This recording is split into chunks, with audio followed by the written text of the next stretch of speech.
बिस्मिल्लाहिर्रहमानिर्रहीम अस्सलाम वालेकुम स्टूडेंट्स। आज हम डिस्कस करेंगे केमिकल बॉन्डिंग का most important topic valence bond theory.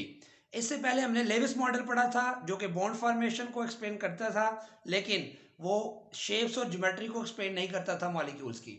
इसी तरह उसके बाद हमने वेस्पर थ्योरी पढ़ी जो शेप और ज्योमेट्री को तो एक्सप्लेन करती है, लेकिन बॉन्ड फॉर्मेशन किस तरह होती है, एटम्स किस तरह आपस में शेयरिंग करते हैं जो बॉन्ड बनाने के लिए, कोवलेंट बॉन्ड फॉर्मेशन को जो है वो एक्सप्लेन नहीं करती। तो हमारे पास जो आज हम डिस्कस करेंगे वैलेंस बॉन्ड थ्योरी, ये साइमल्टेनियसली बॉन्ड फॉर्मेशन को भी एक्सप्लेन करती है इन कोवलेंट कंपाउंड्स, और साथ साथ उसकी शेप और ज्योमेट्री को भी एक्सप्लेन करती है। तो हमारे पास जो वैलेंस बॉन्ड थ्योरी है इसमें आप देख सकते हैं कि फॉर्मेशन ऑफ बॉन्ड्स को भी एक्सप्लेन करती है, शेप ऑफ मॉलिक्यूल्स को भी एक्सप्लेन करती है। और जो वैलेंस बॉन्ड थ्योरी है फर्स्ट टाइम किसने इंट्रोड्यूस की थी? हिटलर एंड लंदन ने, जिसको बाद में एक्सटेंड किया था पॉलिंग एंड स्लेटर ने। और जो बेस किया था किस कंसेप्ट के ऊपर? क्वांटम मैकेनिकल प्रिंसिपल, यानी कि जो आपने फिफ्थ चैप्टर में क्वांटम थ्योरी पढ़ी है उसके ऊपर बेस करके ये सारा आगे प्रोसेस चलता है। और हमने जो कंसेप्ट आगे पढ़ना है जो कि पॉलिंग और स्लेटर ने इसको एक्सटेंड किया था, हाइब्रिडाइजेशन मोस्ट इंपॉर्टेंट कंसेप्ट है। जो ड्रॉबैक वीबीटी में थे, जो हिटलर एंड लंदन के थ्योरेटिकल कंसेप्ट में थे, उसको बाद में जो पॉलिंग और स्लेटर ने जो है वो रिमूव किया, तो इसको फिर हमने कहते हैं एक्सटेंडेड वीबीटी भी कह सकते हैं। तो सबसे पहले जो वीबीटी का नाम आपके सामने जो है उसको हम डिस्कस करते हैं। जैसा कि हमने वेस्पर थ्योरी में पढ़ा था कि valence shell electron pair repulsion theory, यानी कि सेंट्रल एटम के वैलेंस शेल में जो इलेक्ट्रॉन पेयर थे उनकी रिपल्शन डिस्कस की थी। अब यहाँ पे भी हमारे पास नाम के अंदर आ रहा है वैलेंस बॉन्ड, यानी कि वैलेंस का मतलब valence shell. According to VBT जो बॉन्ड फॉर्मेशन में जो इलेक्ट्रॉन्स इन्वॉल्व होते हैं वो वैलेंस शेल के होते हैं। कोई भी एटम है उसका एक शेल है तो वही उसका वैलेंस शेल होगा, अगर दो शेल है तो सेकंड शेल उसका वैलेंस शेल होगा, अगर तीन शेल है तो थर्ड शेल उसका वैलेंस शेल होगा। तो एक बात तो नाम से आपको समझ आ जानी चाहिए कि वैलेंस बॉन्ड मतलब वैलेंस शेल के जो इलेक्ट्रॉन्स होते हैं वो ही बॉन्ड फॉर्मेशन में पार्टिसिपेट करते हैं। अब उसमें जो हमने जो इसका बेस समझनी है उसके लिए हमें एटॉमिक ऑर्बिटल्स का कंसेप्ट होना जरूरी है। तो एटॉमिक ऑर्बिटल का कंसेप्ट हमने चैप्टर नंबर 5 में डिस्कस किया था, आपको याद होगा। चैप्टर नंबर 5 में हमने जो है एटॉमिक ऑर्बिटल की डेफिनेशन की थी कि न्यूक्लियस के सराउंडिंग में वो वॉल्यूम ऑफ स्पेस जहां पर इलेक्ट्रॉन के पाए जाने के इम्कानात, उसको हमने कहा था प्रोबेबिलिटी ऑफ फाइंडिंग इलेक्ट्रॉन 95% होगी, 95% होगी। उस रीजन, उस वॉल्यूम ऑफ स्पेस को हम ऑर्बिटल कहेंगे। फिर हमने ये भी साथ डिस्कस किया था जो एक ऑर्बिटल के अंदर मैक्सिमम 2 इलेक्ट्रॉन्स अकोमोडेट हो सकते हैं, चाहे वो ऑर्बिटल एस हो, चाहे वो पी एक्स हो, चाहे पी वाई, चाहे पी जी हो, चाहे डी का कोई सब ऑर्बिटल हो, डी एक्स वाई हो, डी जेड एक्स हो, डी जो है वो जेड स्केयर हो, D X square Y square, किसी भी सब शेल में के किसी भी ऑर्बिटल में मैक्सिमम इलेक्ट्रॉन 2 अकोमोडेट हो सकते हैं। ये हमने पीछे चैप्टर नंबर 5 में इलेक्ट्रॉनिक डिस्ट्रीब्यूशन में सारा पढ़ा हुआ है। अब हमारे पास ये मैंने एस का एक ऑर्बिटल लिखा है। अब अगर हमारे पास हाइड्रोजन एटम है तो उसका एटॉमिक नंबर 1 है, तो उसके 1 में एस सब शेल होगा, और एस सब शेल एटॉमिक ऑर्बिटल जो होगा उसमें एक ही इलेक्ट्रॉन हो सकता है, अगर वो क्लॉकवाइज स्पिन से है या एंटी क्लॉकवाइज स्पिन के साथ। अब इसी तरह अगर उस एक इलेक्ट्रॉन में एक और दूसरा इलेक्ट्रॉन आएगा तो वो ऑपोजिट स्पिन के साथ आएगा। ये हमने पॉली एक्सक्लूजन प्रिंसिपल में डिस्कस किया था कि एक ऑर्बिटल में 2 इलेक्ट्रॉन जो होंगे वो हमेशा ऑपोजिट स्पिन के साथ रह सकते हैं। एक ही स्पिन, सेम स्पिन के साथ दोनों ऑर्बिट, एक ऑर्बिटल में 2 इलेक्ट्रॉन नहीं रह सकते। तो ये हम पहले डिस्कस कर चुके हैं। अब इसको हम कहते हैं कि एक इलेक्ट्रॉन है, इसको बोलेंगे पार्शियली फिल्ड, या इसको बोलेंगे हाफ फिल्ड ऑर्बिटल। और ये फिल्ड है, इसमें 2 इलेक्ट्रॉन आ सकते हैं, 2 पूरे हैं, तो इसको बोलेंगे कंप्लीटली फिल्ड जो है ऑर्बिटल कहेंगे। अब इसी तरह ये पी एक्स हो, उसमें एक हो, पी वाई में एक हो, पी जेड में एक हो, इन सबको बोलेंगे पार्शियली फिल्ड। और अगर उसमें 2 आ जाए तो इसको क्या बोलेंगे? Completely filled. तो हमारे पास इस बात को समझना इसलिए जरूरी है कि जो पार्शियली फिल्ड ऑर्बिटल होता है वो अनस्टेबल होता है, क्योंकि उसमें एक इलेक्ट्रॉन होता है, उसको स्टेबिलिटी के लिए एक और इलेक्ट्रॉन चाहिए होता है।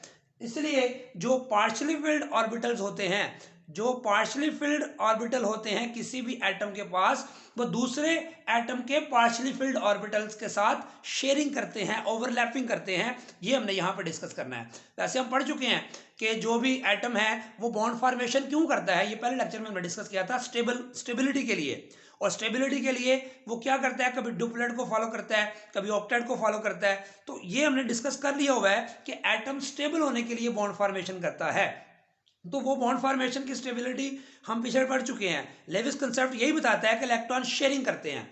लेकिन हम यहाँ पे डिस्कस कर रहे हैं, हमने यहाँ पे वीबीडी में डिस्कस करना है एटॉमिक ऑर्बिटल का कंसेप्ट। लेविस कंसेप्ट में हम कहते हैं इलेक्ट्रॉन शेयरिंग करते हैं, यहाँ हम डिस्कस करेंगे एटॉमिक ऑर्बिटल्स ओवरलैपिंग करते हैं जिनमें इलेक्ट्रॉन पड़े होते हैं। वहां कहा था हमने कि इलेक्ट्रॉन शेयर करते हैं, ऑर्बिटल की बात ही नहीं की थी। लेकिन वीबीडी स्पेसिफिकली किस पे कॉन्सेंट्रेट करती है कि जब दो एटम, जैसे हाइड्रोजन का 1s है, या हाइड्रोजन का 1s है, इसके पास एक इलेक्ट्रॉन है, इसके पास भी एक इलेक्ट्रॉन है। जब दो पार्शियली फिल्ड ऑर्बिटल, किसी एटम के, दोनों हाइड्रोजन एटम का पार्शियली फिल्ड ऑर्बिटल है 1s, इसका पार्शियली फिल्ड ऑर्बिटल भी है। जब दो पार्शियली फिल्ड ऑर्बिटल एक दूसरे के करीब आते हैं, एक दूसरे को अप्रोच करते हैं, तो उनके दरमियान ओवरलैपिंग होती है, जो शेयरिंग ऑफ इलेक्ट्रॉन कहते थे ना, यहां हम टर्म इस्तेमाल करेंगे, ओवरलैपिंग हो जाती है। देखिए ये s ऑर्बिटल, ये s ऑर्बिटल, ये ओवरलैप, ये हो गया, इसको बोलेंगे ओवरलैप्ड ऑर्बिटल। ये था एटॉमिक ऑर्बिटल, ये भी क्या कहलाएगा, एटॉमिक ऑर्बिटल, और ये क्या कहलाएगा, ओवरलैप्ड ऑर्बिटल। यानी कि s ऑर्बिटल जहां पे ओवरलैपिंग हुई है। अब क्या हुआ, ये इलेक्ट्रॉन अगर क्लॉकवाइज स्पिन के साथ है तो ये क्या होना चाहिए, एंटी क्लॉकवाइज स्पिन के साथ। अगर दोनों की स्पिन सेम होगी तो ये यहां पे इकट्ठे नहीं रह सकते। तो क्या वीबीडी ने कहा, वीबीडी ने कहा जब दो partially filled atomic orbital, with opposite spin एक दूसरे को अप्रोच करते हैं तो उनके दरमियान कोवेलेंट बॉन्ड बन जाता है। अब यही बात लेविस कंसेप्ट में भी पढ़ी थी हमने कि जब एक इलेक्ट्रॉन दूसरे इलेक्ट्रॉन से शेयरिंग करता है तो सिंगल कोवेलेंट बॉन्ड बन जाता है। लेकिन वीबीडी क्या कहती है, जब दो partially filled atomic orbital having opposite spin electron, उनके इलेक्ट्रॉन की स्पिन ऑपोजिट होनी चाहिए, अप्रोच ईच अदर, एक दूसरे को अप्रोच करते हैं, एक दूसरे के करीब आते हैं, तो वो क्या कर लेते हैं, ओवरलैपिंग करते हैं। और ओवरलैपिंग से उनके दरमियान एक बॉन्डिंग डेवलप हो जाती है, जिसको उसने उस बॉन्डिंग को कोवेलेंट बॉन्ड का नाम दिया। और जो कोवेलेंट बॉन्डिंग का नाम दिया उसको हम कहते हैं कि ये वीबीडी में हम इसको तफसील से डिस्कस करेंगे। इसकी शराइत सिंपल आपने याद रखनी है, क्या पार्शियली फिल्ड एटॉमिक ऑर्बिटल होना चाहिए, दोनों इलेक्ट्रॉन की ऑपोजिट स्पिन होनी चाहिए, तो वो एक दूसरे को जब अप्रोच करेंगे तो उनके दरमियान जो कोवेलेंट बॉन्ड बनेगा। और एटम जब दोनों एटॉमिक ऑर्बिटल अनस्टेबल थे, जब उनके दरमियान ओवरलैपिंग होगी तो ये ऑपोजिट स्पिन के साथ जो है वो इकट्ठे रहेंगे और ये स्टेबलाइज हो जाएगा। तो मॉलिक्यूल आपको पता कब बनता है, जब दो एटम मिलते हैं तो मॉलिक्यूल बनता है और वो स्टेबल हो जाता है एज कंपेयर टू एटम्स।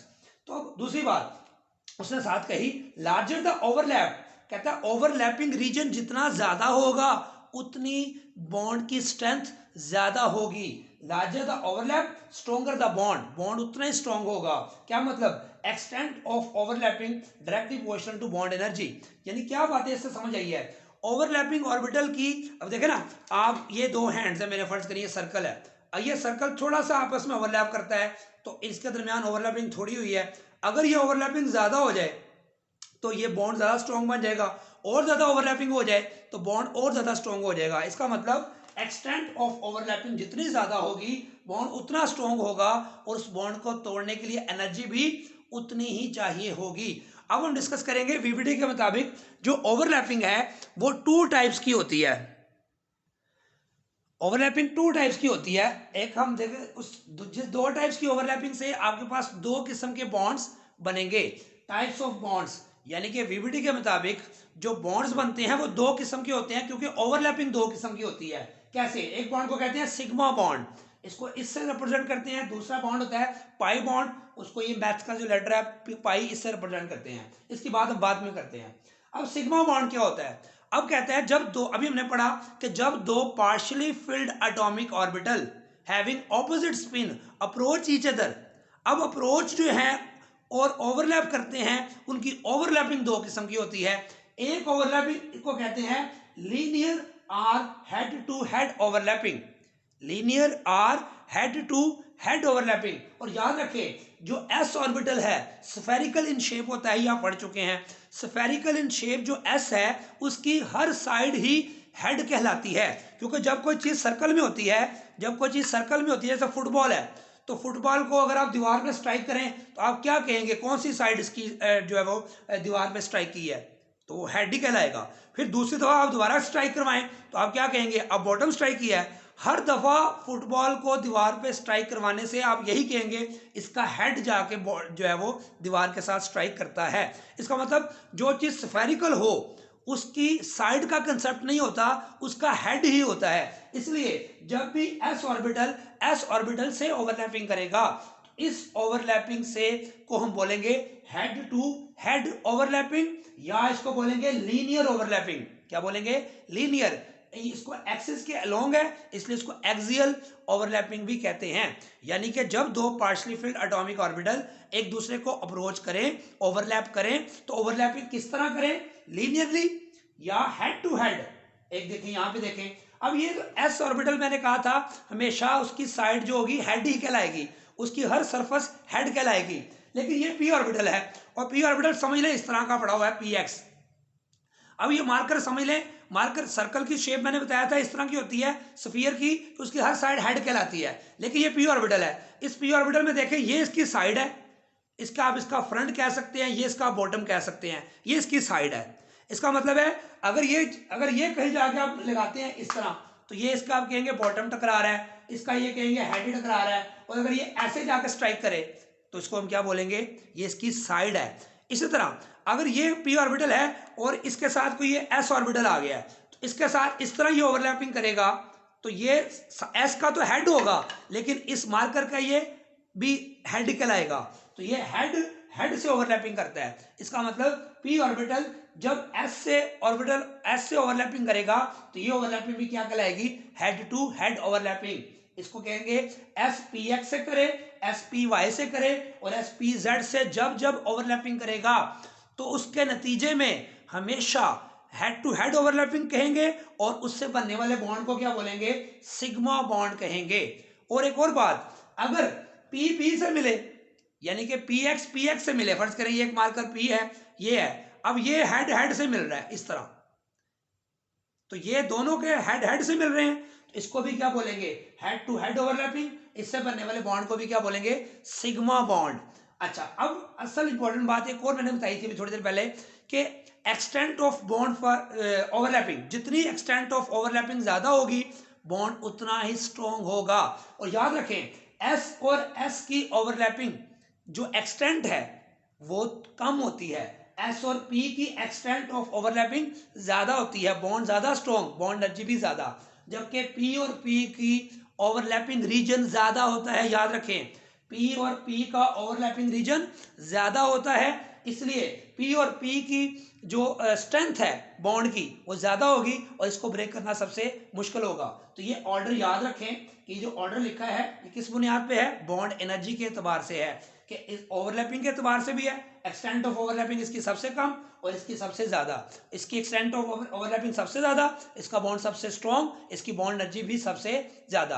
तो ये बात हमने सीख ली कि जब दो partially filled atomic orbital with opposite spin approach each other, overlap each other head to head or linearly, तो उससे बनने वाले बॉन्ड को हम क्या बोलेंगे, सिग्मा बॉन्ड कहेंगे। क्या बोलेंगे, सिग्मा बॉन्ड। पाई बॉन्ड जो होता है कि जब अभी हमने डिस्कस किया था कि ये हेड टू हेड ओवरलैपिंग करेंगे तो सिग्मा बॉन्ड बन जाएगा। अगर पी वाई के करीब आता है ऐसे, अब ये अगर इस तरह कोई ऑर्बिटल मिलते हैं तो ये इसकी साइड है और ये इसकी साइड है, तो साइड से जब मिले, जैसा कि आपके सामने ये मैंने डायग्राम बनाई है, ये वाई की ये ऊपर वाला लूप इस वाले लूप से पैरेलल, इसको पैरेलल भी कहते हैं, ये दोनों एक दूसरे के पैरेलल हैं, ये एक दूसरे के लीनियर है, एक्स एक्स जैसे ये था, ये एक्स एक्स लीनियर है और ये एक दूसरे के पैरेलल हैं।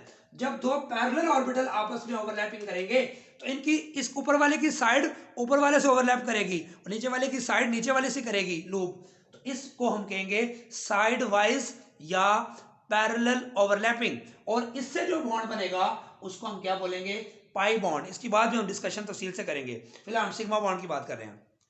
अब हम डिस्कस करते हैं फॉर्मेशन ऑफ हाइड्रोजन मॉलिक्यूल, जो शॉर्ट क्वेश्चन आता है पेपर में कि वीबीडी के मुताबिक हाइड्रोजन मॉलिक्यूल को कैसे आप बनाते हैं, उसके दरमियान इसको एक्सप्लेन करें। तो हाइड्रोजन की आपने सबसे पहले इलेक्ट्रॉनिक कन्फिगरेशन लिखनी है। हाइड्रोजन का एटॉमिक नंबर 1 होता है 1s1, और ये हाइड्रोजन दूसरा है जिसने इससे बॉन्डिंग करनी है 1s1। ये क्लॉकवाइज है तो ये क्या होगा, एंटी क्लॉकवाइज। अगर ये एंटी क्लॉकवाइज है तो ये क्या होगा, क्लॉकवाइज। और दोनों पार्शियली फिल्ड हैं, तो वीबीडी क्या कहती है, जब दो partially filled orbital having opposite spin एक दूसरे को अप्रोच करते हैं हेड टू हेड, तो इससे बनने वाले बॉन्ड को क्या बोलते हैं, सिग्मा। इससे ये बात तय होगी, हाइड्रोजन के दरमियान ये जो बॉन्ड होगा ये सिग्मा बॉन्ड होगा, ये बात तय हो गई। अगली बात इंपॉर्टेंट क्या है कि सिग्मा बॉन्ड में आप देखें ये न्यूक्लियस और न्यूक्लियस के दरमियान जो डिस्टेंस होता है इसको हम क्या कहते हैं, बॉन्ड एक्सिस।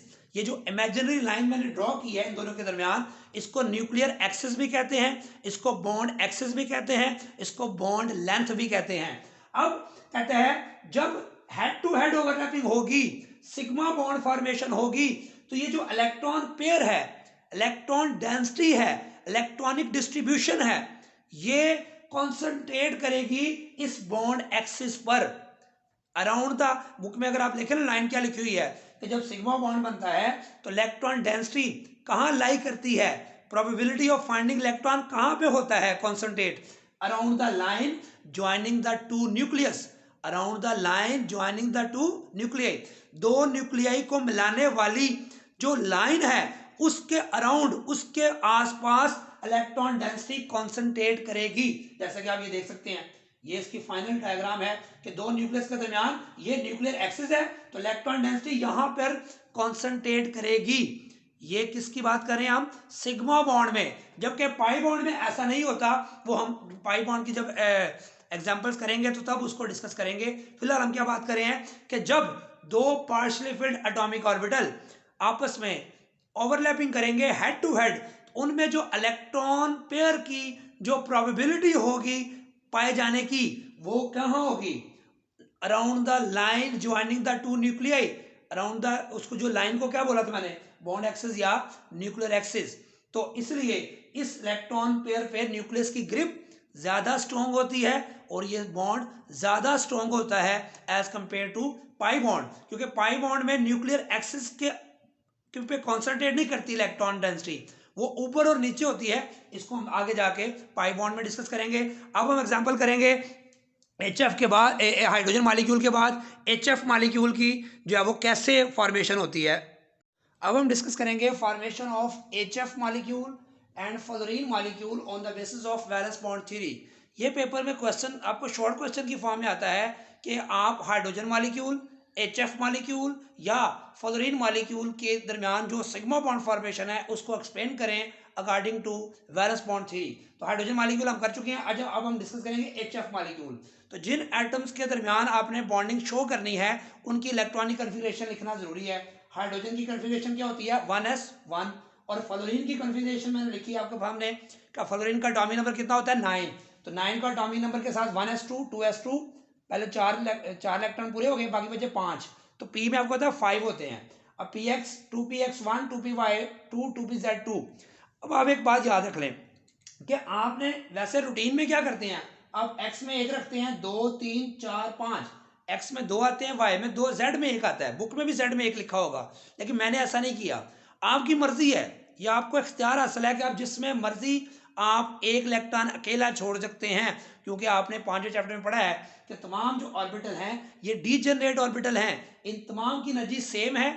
आप इसमें 2 इसमें 2 इसमें 1 रख ले, इसमें 2 इसमें 2 इसमें 1 रख ले, या इसमें 2 और इसमें 2 और इसमें 1 रख लें, इससे कोई फर्क नहीं पड़ता, क्योंकि जिसमें भी एक इलेक्ट्रॉन होगा, चाहे वो x है, चाहे y है, चाहे z, उसने s के साथ हेड टू हेड या लीनियर ओवरलैपिंग ही करनी है, क्योंकि इसके पास एक ही पार्शियली फिल्ड ऑर्बिटल है। ये पेड जो पेड ऑर्बिटल होते हैं, मैंने शुरू में बताया था, वो बॉन्डिंग में पार्टिसिपेट नहीं करते according to valence bond theory. जो अनपेड यानी कि पार्शियली फिल्ड ऑर्बिटल होगा वो ही ओवरलैपिंग करेगा, बॉन्डिंग करेगा, बॉन्डिंग में पार्टिसिपेट करेगा।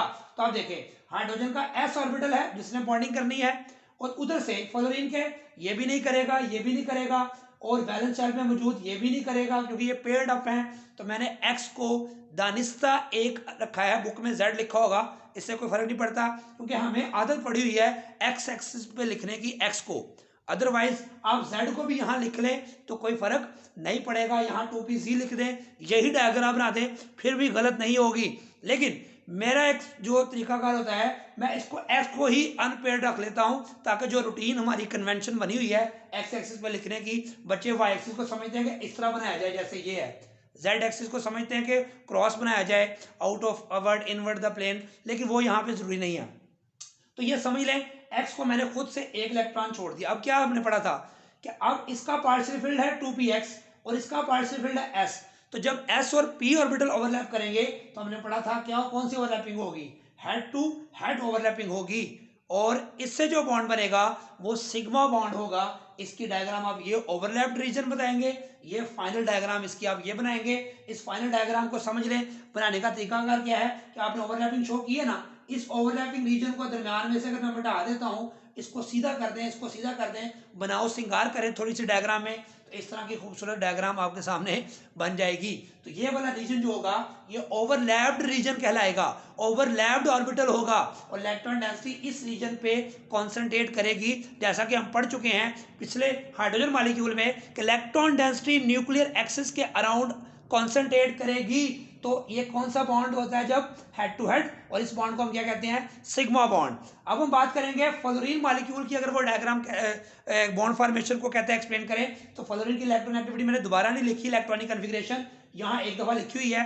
फ्लोरीन के जब 2 एटम होंगे, दोनों एटम फ्लोरीन के होंगे, तो क्या होगा, 2px दोनों में पार्शियली फिल्ड होगा, या आप 2py दोनों का पार्शियली फिल्ड रख लें, या दोनों का 2pz पार्शियली फिल्ड रखें, फिर ही उनके दरमियान लीनियर ओवरलैपिंग का इम्कान है, पॉसिबिलिटी है। तो अब फ्लोरीन मॉलिक्यूल चूंकि एग्जिस्ट करता है, तो इसका मतलब फिर ये हुआ कि फ्लोरीन का ये 2px पार्शियली फिल्ड ऑर्बिटल, ये भी 2px पार्शियली फिल्ड ऑर्बिटल, जिसके पास एक एक इलेक्ट्रॉन हो, और दूसरी शर्त क्या थी, ऑपोजिट स्पिन के साथ जब ओवरलैप करेगा तो ये ओवरलैप सबसे बेहतर ओवरलैप होगी, मैंने बताया था। इसमें एक्सटेंट ऑफ ओवरलैपिंग ज्यादा होगी, रीजन ऑफ ओवरलैपिंग ज्यादा होगा, और ये बॉन्ड भी ज्यादा स्ट्रॉन्ग होगा। अब इस रीजन को फाइनल डायग्राम बनाने के लिए वही बात, दरमियान में से आप इसको मिटा दें और इसको आपस में लिंक अप कर दें, तो ये हमारे पास जो है ये कौन सा रीजन होगा, ओवरलैप्ड रीजन, ओवरलैप्ड ऑर्बिटल। यहां इलेक्ट्रॉन पेयर कॉन्सेंट्रेट करेगा अराउंड द न्यूक्लियर एक्सिस, और इस बॉन्ड को हम क्या बोलेंगे, कोवेलेंट बॉन्ड। तो आपकी बुक में सिग्मा बॉन्ड के हवाले से जो है 3 एग्जांपल दी हुई हैं, फ्लोरीन और HF और जो है हाइड्रोजन मॉलिक्यूल।